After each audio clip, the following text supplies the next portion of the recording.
Welcome back to part 10 of these narrated videos which sit alongside my A-level chemistry speedrun series. These videos are just me narrating my thought process as I work my way through the exam question.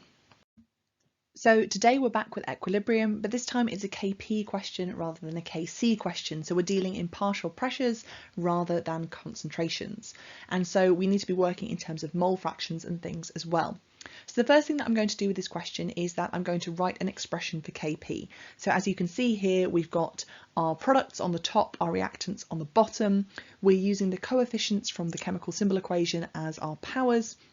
And also we've got partial pressures rather than concentration. And it's fine if you want to do PP for partial pressure or a single P, brackets, no brackets. We're a lot more accepting of different ways of writing it for partial pressures than we are for concentration, where of course it would have to be square brackets. So the one rule is that you cannot use square brackets. So now in order to get these partial pressures, we're going to need some mole fractions, and in order to get those, we firstly need a total number of moles. So I'm going to add up the moles in the table, which comes to 1.840. And then for each one of these species that is in the equation, I'm going to work out a mole fraction. So for instance, for the sulfur trioxide, we've got 0.640 divided by that total number of moles, and then likewise for sulfur dioxide. And likewise for oxygen. In each instance, I'm dividing the moles of that substance by the total number of moles. So I can evaluate each one of those expressions, and at this stage I'm not going to round. I'm going to use as close to my full calculator display as I can cope with, because I don't want to introduce error early on. And then in order to get partial pressures, I need to multiply each one of those mole fractions by the total pressure which is given in the question.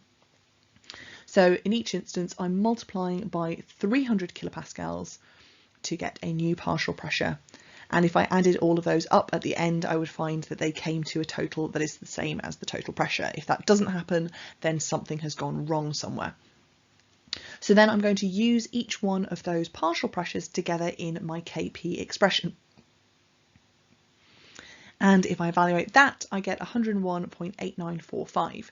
Now my answer here is going to be in kilopascals, because my partial pressures that have gone in are in kilopascals, and if you look at cancelling out the terms that you've got, I've got 3 terms on the top and only 2 on the bottom, and so if they cancel out I end up with just the 1 on the top, so it stays as kilopascals. But do bear in mind that for a different question you could have kilopascals squared or kilopascals to the -1 or any other variation there. The other thing to be aware of is that, of course, the numbers in the question have been given to 3 significant figures, and therefore my answer should also be given to 3 significant figures. So I'm going to give it as 102 kilopascals. Thank you very much for watching, and I hope that these narrated videos are helping you to make a little bit more sense of the A-level chemistry speedrun. If you are finding these videos useful, then don't forget to like and subscribe for more A-level chemistry revision videos coming soon.